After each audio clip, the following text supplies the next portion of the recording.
Hi folks, I'm Matt, and it's time for a board game review.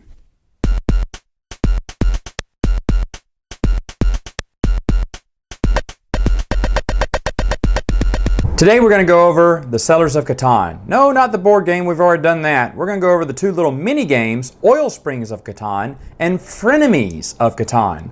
First off, let me show you what the board looks like on Springs of Catan.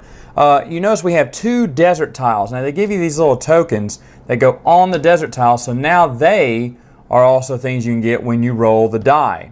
Now they also give you one for the forest right here. You put your own little numbers on it. It doesn't matter what numbers it is.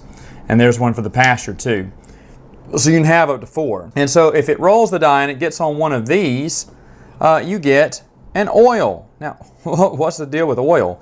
Well, oil can be traded for any 2 resources of the same kind. So, for instance, if it hit a 3, in a very unlikely case, I would get an oil, and I could exchange that oil and get 2 resources of the same kind. Also, with all this oil, you can choose not to get oil. Why would you choose not to get oil? Well, if you choose not to get oil, you would receive the token like that. And once you got to 3, you get a victory point called Protector of the Environment of Catan. Yeah, this is very environmentalist here. But anyway, that's one of the little victory tokens you can receive. It's worth one victory point. Of course, someone can beat you out if they get 4. This token goes around, just kind of like the longest road or the biggest army would. Another cool thing that you can buy with oil, you know, besides just getting resources, if you were to have 2 resources, a brick, a rock, and a wheat, you get what's called a metropolis. Ooh.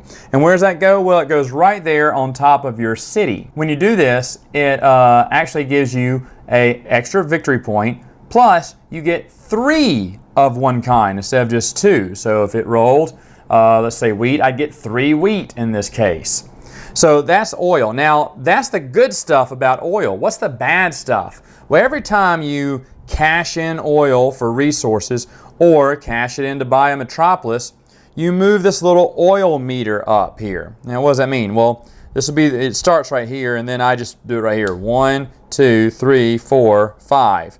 And when it's to 5, that's bad. Of course, as you see, for 5 to 6 players, you would zigzag across. But once it gets here, it's bad, because then you would roll the die, and whenever number popped up, that's one that you removed from the game. So you would remove that number. If there's more than one number, you'll just remove that number based off what the majority of the people want. So cashing in on your oil is going to hurt your board after a while. It's going to take away a lot of resources. However, if a 7 is rolled, then that's really bad, because that means there's a flood in Catan and all settlements disappear from the board. All cities turn into settlements unless they are on a metropolis, then they can stay safe. So it gives you an incentive to build metropolises, but also gives you an incentive to save oil, because you don't want that happening. Bad things happen when you drill for oil, but there are good rewards when you drill for oil. Alright, so that's how Springs of Catan works. Let's look at Frenemies of Catan. Frenemies can happen several different ways. If you move the robber, which I don't have on the board here, but if you were to move the robber somewhere, maybe back to the desert or somewhere where it doesn't impact someone, then you get what's called a Frenemy Token, and these are the Frenemy Tokens here. I'll get to these in a minute. You also get these tokens if you give a resource to someone without one in return. For instance, someone really needs wheat, and I have wheat. Well, I just go ahead and say, hey, you know what? Since you really need wheat, I'm going to give you wheat. They have to want the card. You just can't give them cards they don't want. But if you give them a card without anything in return, you get a Frenemy Token. Now, what is the deal with the Frenemy Tokens? Well, Frenemy Tokens can get you different things. If you'll see here, if you get a white Frenemy Token, by the way, they're all flipped over so you don't know what you're getting. But if you were to get a white Frenemy Token, you could exchange 1 for 1 for the bank. 1 resource for another resource. So I could trade a brick for a rock, and I could do that up to 2 times per token. Now once I've used my token, I have to throw it in. The next one is the blue token. That gives you one resource of your choice when you cash it in. This one gives you a road token, lets you build a road without using any resources. That's nice. If you get 2 yellow, you get to cash it in for a resource card. And if you get 2 green, you get to cash it in for a victory point. So final thoughts on these 2 mini games. What do I think about them? First off, these games came out years ago, I think probably around season nights. They just started making a few mini games. I think this idea eventually became Traders and Barbarians, because then they started taking these mini games and putting them into one big box game. But let's go through these. First off, Springs of Catan. I really did like it. There's a lot of good checks and balances there. Of course, there's big benefits if you cash in the oil.